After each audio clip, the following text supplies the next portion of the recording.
कोणी आहे का घरात? दारावर उभे असलेल्या पोलीस इन्स्पेक्टरने दार वाजवत विचारलं. कोण आहे? सीमा आतून म्हणाली. पोलीस. त्याने एका शब्दात उत्तर दिलं. सीमाने दार उघडलं. समोर एक पोलीस इन्स्पेक्टर आणि 2 हवालदार उभे होते. काय झालं साहेब? सीमाने विचारलं. या बाजूला कोण आले का? इन्स्पेक्टरने पोलीस गुरमीत विचारलं. नाही साहेब, इथं कोणी नाही आलं. पण का? काय झालं? सीमा म्हणाली. एक अट्टल गुन्हेगार जेलमधून पळालाय आणि याच भागात येताना दिसलाय.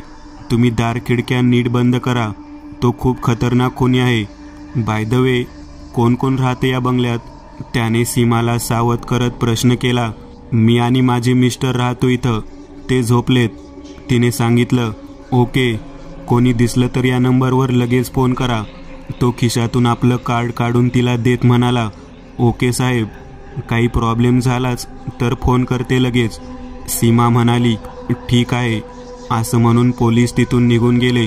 पावसाळी रात्र, त्यात रात्री 12:30ला झालेली झोपमोड यामुळे सीमाची चिडचिड झाली होती. त्यात एक खतरनाक कोणी याच भागात आल्याचं कळल्यावर ती थोडी घाबरलीच. ती आत आली. तिने बेडरूममध्ये डोकावलं. तिचा नवरा जतीन पांघरून डोक्यावर घेऊन झोपलेला तिला दिसला. ती पायऱ्या चढून त्या बंगल्याच्या वरच्या मजल्यावर आली.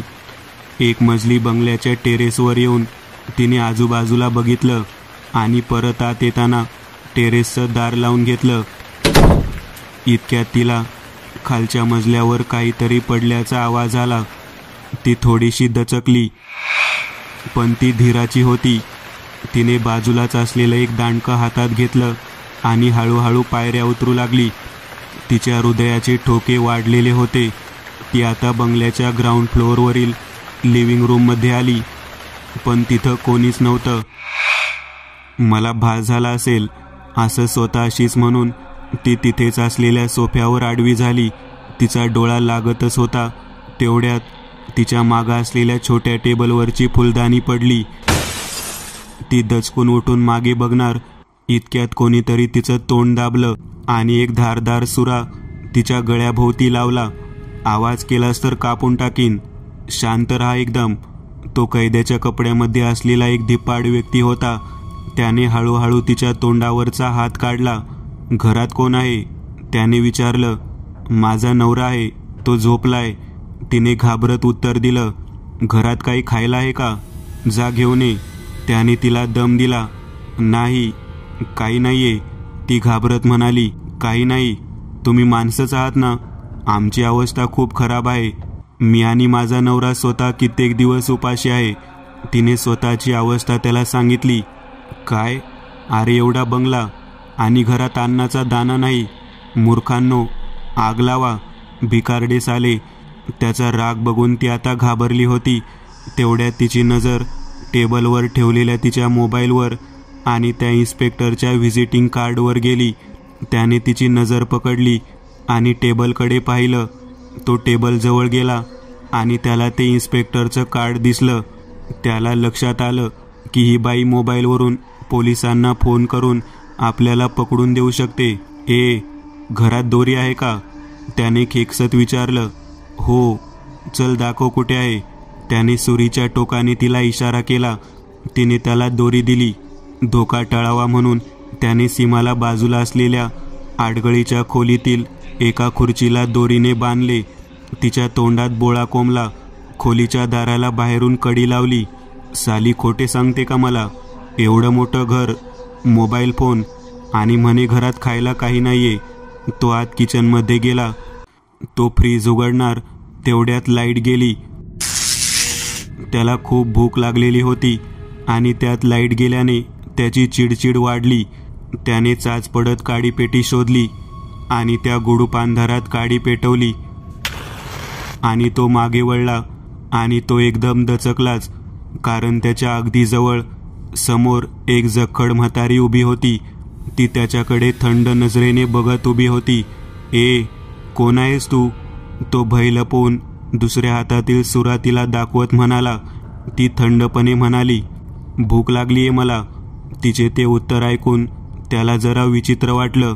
काय? ए म्हातारे, कोण आहेस तू? मी गेले 1 तास या घरात आहे, तू कुठं दिसली नाहीस? तो मोठ्यांदा ओरडत म्हणाला.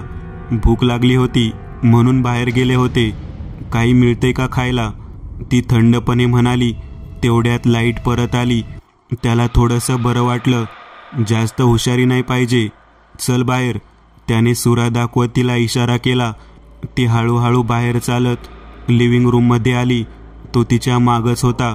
आता तो तिला बांधायला दोरी शोधू लागला. काही क्षणासाठी तो मागे वळला दोरी शोधायला. त्याला कुठंच दोरी सापडेना. तो पुन्हा तिच्याकडे वळला आणि धक्काच बसला त्याला, कारण ती म्हातारी गायब झालेली, कुठेच दिसत नव्हती. आता तो इतका खुंखार कोणी, तोही आतून घाबरला होता. इतक्यात त्याला बाहेरून पोलिसांची गाडी जाताना दिसली. त्यामुळे त्याने बाहेर जायचा विचार सोडला. त्याने भिंतीवरचं घड्याळ बघितलं, ते बंद पडलं होतं, पण कदाचित 2 वाजले असावेत. त्याने आता लिव्हिंग रूममधल्या त्या सोफ्यावर आश्रय घेतला, पण तो सावध होता. तो त्या सोफ्यावर आता आडवा झाला. त्याचा डोळा लागणारच होता, पण तितक्यात त्याच्या डोक्याशी कोणीतरी बसलंय असं त्याला वाटलं. त्याने डोळे उघडले आणि तो दचकून उठला. परत तीच म्हातारी. मला भूक लागलीये, काहीतरी खायला दे, असं म्हणत बसली होती. तो आता चांगलाच थरथरत उठला. ए, माझ्या जवळ येऊ नकोस, मारून टाकीन. तो त्या म्हातारीला धमकायचा केविलवाना प्रयत्न करू लागला. मार मार, पण मला खायला दे काहीतरी, ती म्हातारी चेहऱ्यावर कसलेही हावभाव न आणता म्हणत होती. ती त्याच्याकडे एक एक पाऊल चालू लागली. ए, माझ्या जवळ येऊ नकोस, तो म्हणाला, पण ती येतच होती. तो आता घाबरला आणि सीमाला बंद केलेल्या रूमकडे पळाला. त्याने कडी उघडली आणि आत गेला. सीमा खुर्चीवर बांधलेल्या अवस्थेत होती. तिचा डोळा लागला होता. दार उघडल्याच्या आवाजाने तिला जाग आली. तिच्या तोंडातला बोळा काढत, ए अगं, इथे एका म्हातारीचं भूत आहे या बंगल्यात, तो म्हणाला.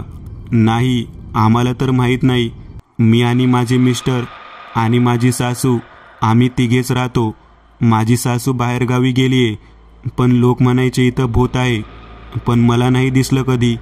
त्याने सीमाच्या हाताची दोरी सोडली आणि म्हणाला, बंगल्याला दुसरा दरवाजा किंवा खिडकी आहे का? मला दाखव, मी निघून जातो इथून.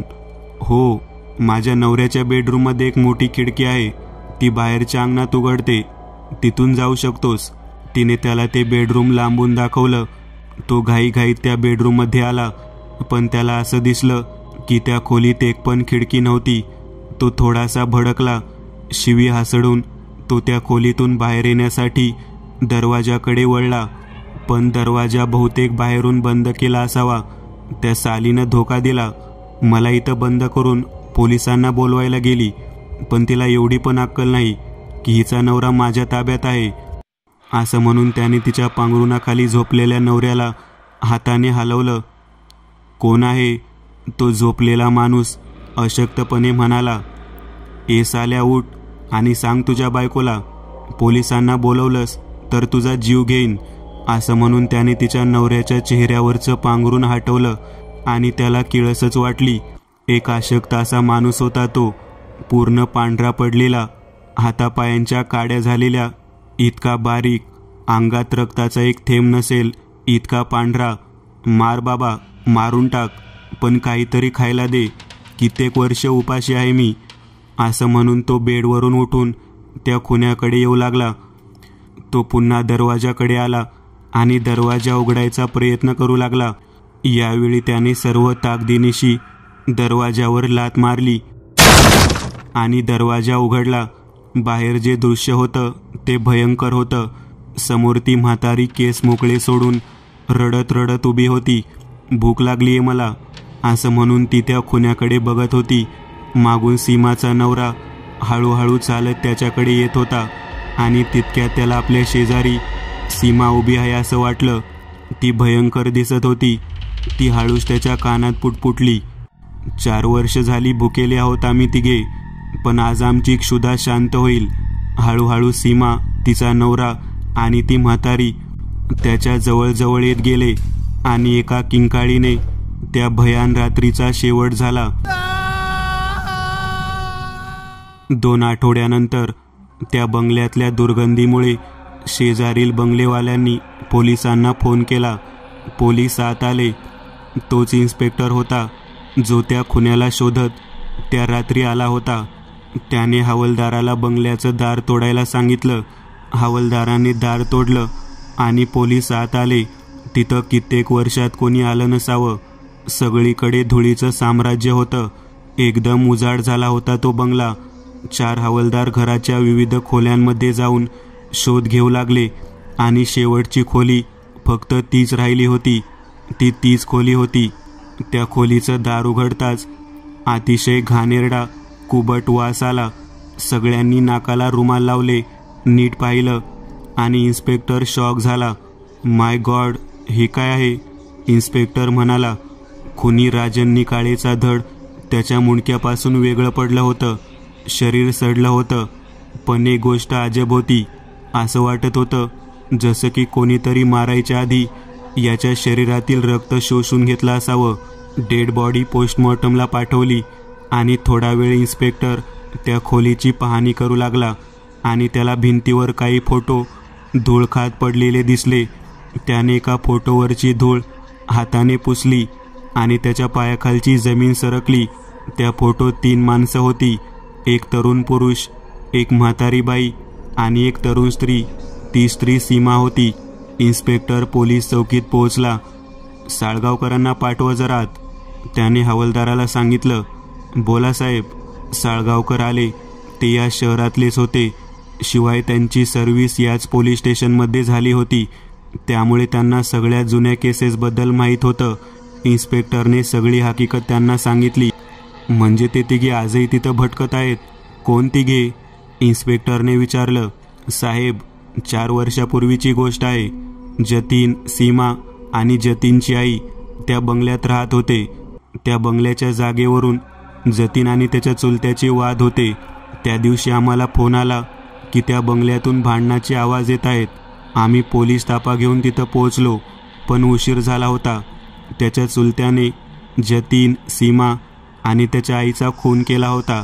आम्ही पोहोचलो तेव्हा तिघांचे मृतदेह डायनिंग टेबलजवळ पडले होते. डायनिंग टेबलवर जेवणाची ताट वाढलेली होती. पण नियतीचा खेळ, जेवणाच्या ताटावरच त्यांचा मृत्यू झाला. त्यामुळे अजून भुकेलेलेच आहेत ते तिघे. मित्रांनो, आज पुरतं एवढंच. तुम्हाला जर काही गोष्ट आवडली असेल तर नक्की लाईक करा. तुमच्यापैकी बरेचसे जण व्हिडिओ लाईक न करताच पळून जातात. पण हा जर व्हिडिओ तुम्ही लाईक केला तर मला जरा बरं वाटेल आणि असेच भारी भारी व्हिडिओ बनवायची माझ्यात एनर्जी येईल. त्यामुळे नक्की लाईक करा. आणि अजूनही कोणी या चॅनलला सबस्क्राईब केलेलं नसाल तर लगेच सबस्क्राईब करून टाका. आणि बाजूची घंटी ती मात्र दाबायला विसरू नका. देवाची घंटी आहे ती. चला तर मग पुन्हा भेटूया अशीच एक आगळी वेगळी गोष्ट घेऊन पुढच्या